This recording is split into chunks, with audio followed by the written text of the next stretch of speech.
Welcome everyone. Welcome back to my channel. Welcome back to another mukbang. Karamjari me ampun mukpu ai channel da mukha hana ngasi hingjang mathel se yen thongba aduga sina nganu ngauba aduga si gaise ai roommate Assamese mana bido aduduna moi mama na moi mayum dagi thong por panga tne moi mama ga moi papa ga ngasi la ebo ko adu sina nganu ngauba sina yen thongba sina yumgi keno ngatane yumgi sina yumgi yen do mai te yen gumba meiteyen aduga yumgi nganu ngatne aduga sidana moina alu kang me kita tama me lebo ko adu aina mathakta umurok achar hachanba aduga sina hawai thong ba sai mathakta dum haijalak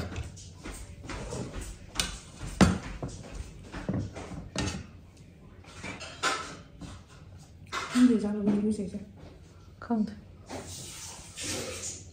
adong mayam ngasi di adum makhon khara di yaar ni ko sawa de ni adum khayam lebe ha na kamenda kano tawe nakanda chari ba mi gai do nakanda chari mi gai do khara tap na sai na tra khara lap na pham mo ya hala kano na hai ba gai nau pi do sai do be tali maru adum am cham la me cha ba se hawra ke hawai de han hawra I did a massage, not hiding a go. The house of Tena. Umara,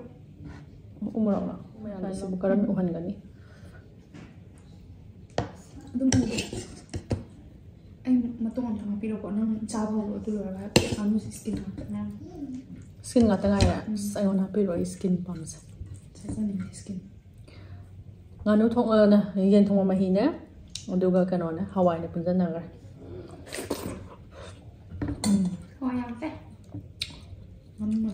Makan ka nganu ka makan.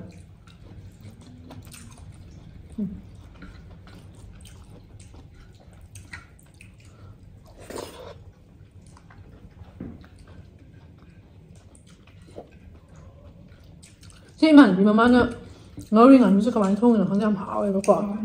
Mi te thong ba man da ai na mu cha mu su sa ka na. Bi ja mu su sa ka amu su sa.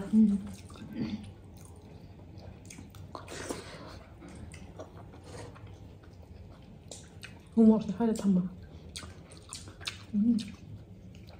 Me so ha ni ha ta de.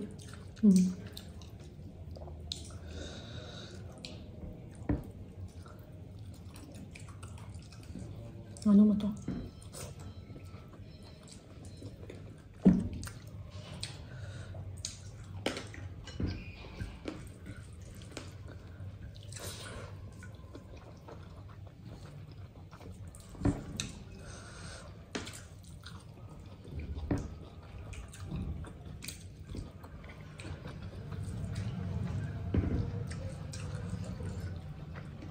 Ngon jam hawe. I know. Pickle do. Hapchalak ban. Pickle gi ne. Pickle gi do ne ba. Ham hawe ba ko. Suai na katang sa boy ta so. Ama umur ma haw da raw dra na. Ai di to sa. Bujia ne si umur sin hawai ja ni to lo. Ha ni sa ba. Ado ay dibikal gum je pam dam si ta ne kan ja ba ba. Mami si achar manam yam yaw de na. Cham na do.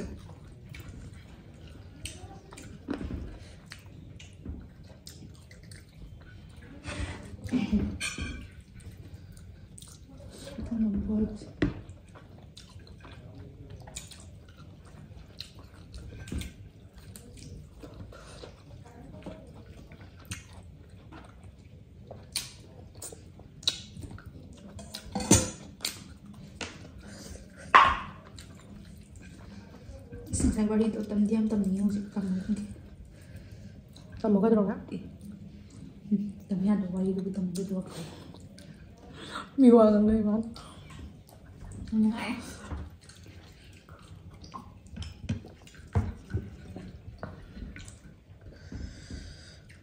Skin yang yor ko.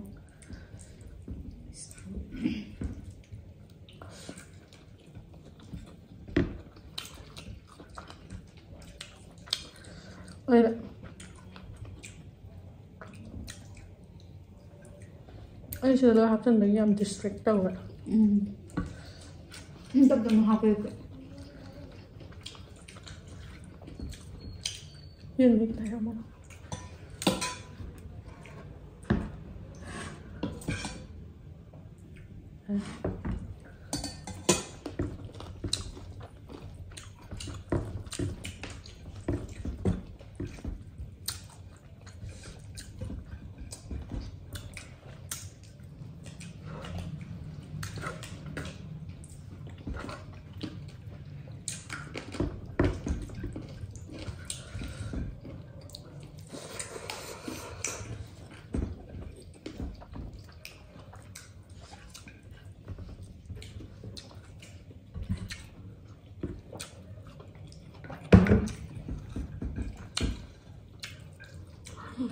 First bite of the home.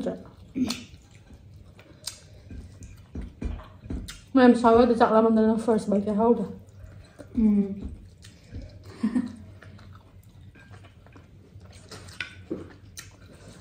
Umurlo.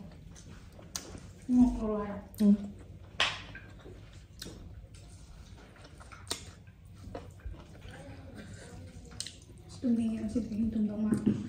Ang hindi siya tumdama.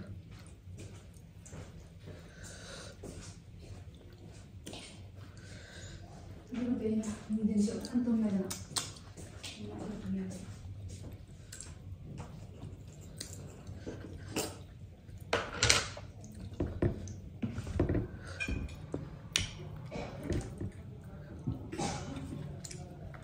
그것이 아니게 시작된 이제 양분이 양분을 언제 싫어? 싫어 뭐?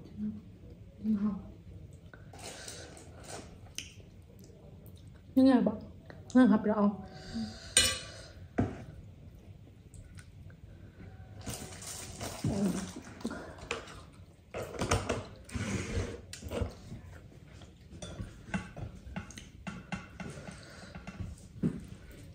Ủa sẽ toàn là món có hấp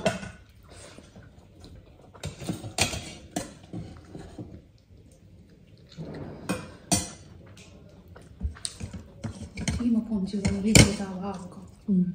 아동이 지금 드라마 하오래 돼. 이 지금 당장 아동이 나오고. hiện trên đây khá bình thường ngon nuôi chỉ đi lùi là củ hồng 너무 더러워 가만. hiện đó là vậy hiện bên ngoài mình chưa không thể anh ngon được số cá chả bây giờ ngoài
nó sao mà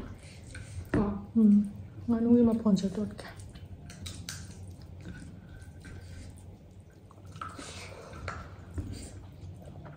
nó cho cái đèo hồng nữa. 먹어 또 봐.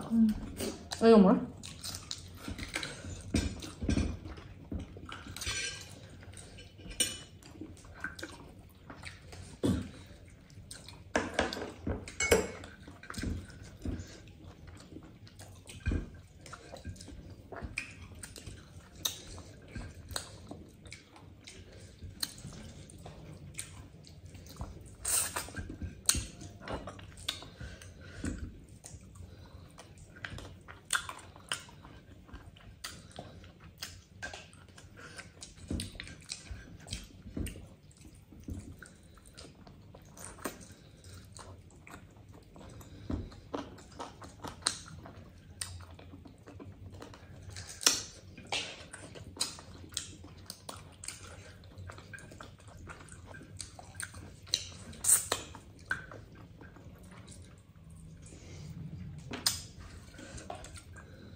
ꯎꯃꯣꯔꯣꯛꯁꯤꯒ ꯃꯇꯣꯡꯁꯤꯒ ꯄꯨꯂꯞ ꯄꯨꯟꯁꯤꯟꯅꯔꯒ ꯈꯨꯍꯥꯎꯁꯨ ꯂꯩꯇ꯭ꯔꯦ ꯃꯅꯨꯡꯗ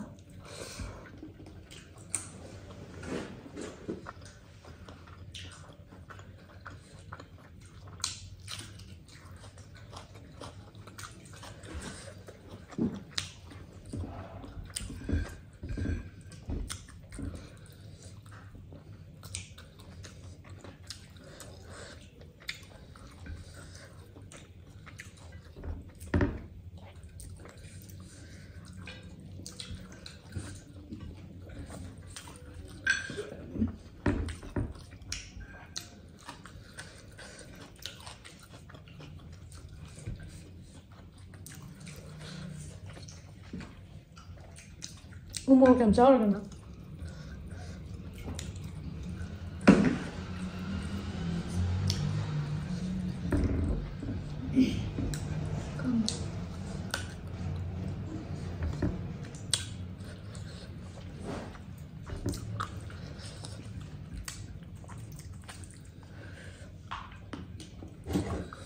맛이 아들 몸에서 간다고 덤비던 겁니다.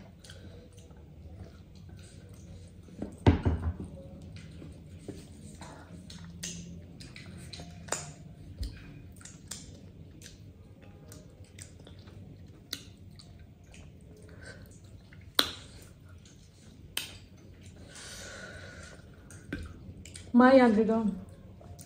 짜벼. 모록 안 할까? 모록 잡다 많이 쏘에 하이미게도 모록은 안 돼. 많이 쏘이도. 자카왕 가는 모록 자산도 안 되더라네. 자카왕 가는 모록 자산도 나게 되고 하는데 나온다. 자카왕 쏘에. 자카왕 쏘 어버니나 gut health 쏘에. gut health 쏘 어버니나 obviously 많이 알아. 어두네. 모로기 꽤 말하는데 마땅 짜드는 짜고 거기 말하는 어두는 아이나 아이가 이거 짜면 자카오지 하는 거 봐. 어두 모록 사면 싸돌 봐. 신경 탁 봐만 하더라고 모록 사러다 뽀 하나 짜이봐. 야.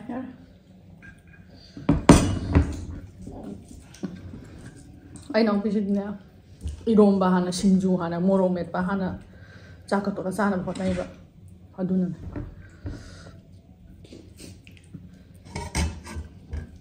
ꯌꯥꯝꯅ ꯂꯥꯟꯕ ꯊꯕꯛꯅꯦꯕ ꯑꯗꯨ ꯇꯧꯒꯅꯨꯕ ꯑꯩꯅ ꯇꯧꯒꯅꯨ ꯐꯅꯌꯥꯝ ꯍꯥꯏꯔꯕꯅꯤꯀꯣ ꯇꯥꯗꯦ ꯍꯥꯏꯕꯗ ꯇꯥꯗ꯭ꯔꯗꯤ ꯀꯩ ꯎꯄꯥꯏ ꯂꯩ ꯏꯁꯥ ꯃꯥꯡꯖꯕꯅꯤ ꯑꯩꯉꯣꯟꯗ ꯀꯩꯝ ꯃꯥꯡꯖꯗꯦ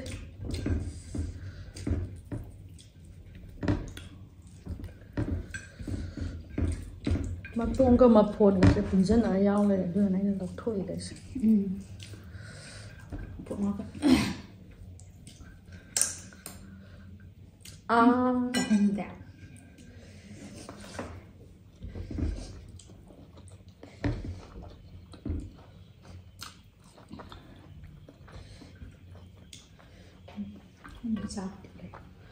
근데 짜다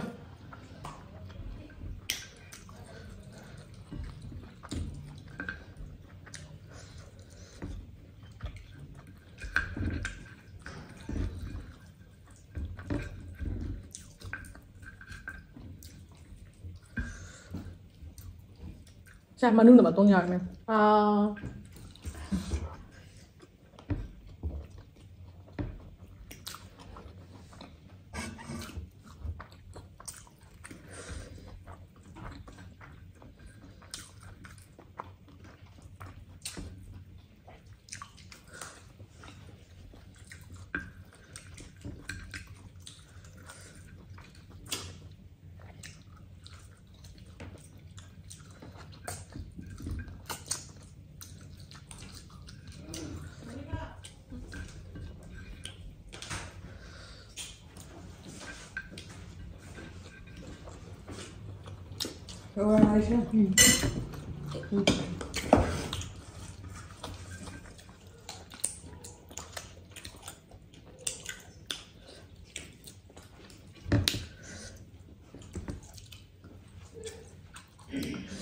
Nên thuốc em à mà đưa cái tôi sạp được khăn messy rồi này nè anh thu nạp bơ ra sang rồi ở đâu ngã xí kia khá là đi làm nè ở đâu tờ ra cái ꯑꯩꯉꯣꯟꯗ ꯌꯥꯝ ꯄꯦꯟꯖꯗꯦ ꯃꯌꯥꯝꯁꯦ ꯌꯦꯡꯕꯗ ꯄꯦꯜꯂꯝꯗꯧ ꯃꯥꯟꯗꯦ ꯃꯊꯪꯒꯤꯗ ꯑꯃꯨꯛ ꯌꯥꯝ ꯐꯖꯅ ꯁꯦꯝꯃꯛꯀꯦ ꯑꯗꯣ ꯌꯥꯝꯗꯤ ꯍꯥꯎꯋꯦ ꯉꯁꯤꯒꯤꯁꯦ ꯉꯥꯅꯨ ꯊꯣꯡꯕꯁꯦ ꯏꯃꯥꯟꯅꯕꯤ ꯃꯃꯥꯅ ꯊꯣꯡꯕꯁꯦ ꯁꯨꯃꯥꯏꯅ ꯊꯣꯡꯕꯁꯦ ꯀꯅꯥꯝꯇꯅ ꯊꯣꯡꯕꯐꯥꯎ ꯆꯥꯗ꯭ꯔꯦ ꯈꯨꯍꯥꯎ ꯑꯃ ꯇꯧꯋꯦ ꯀꯪꯇ꯭ꯔꯤ ꯀꯪꯅ ꯉꯧꯔꯒ ꯑꯗꯣ ꯉꯁꯤꯒꯤꯗꯤ ꯁꯤꯗ ꯂꯣꯏꯁꯤꯟꯖꯔꯒꯦ ꯃꯌꯥꯝ ꯃꯊꯪꯒꯤ ꯚꯤꯗꯤꯑꯣꯗ ꯑꯃꯨꯛ ꯊꯦꯡꯅꯔꯁꯦ ꯕꯥꯏ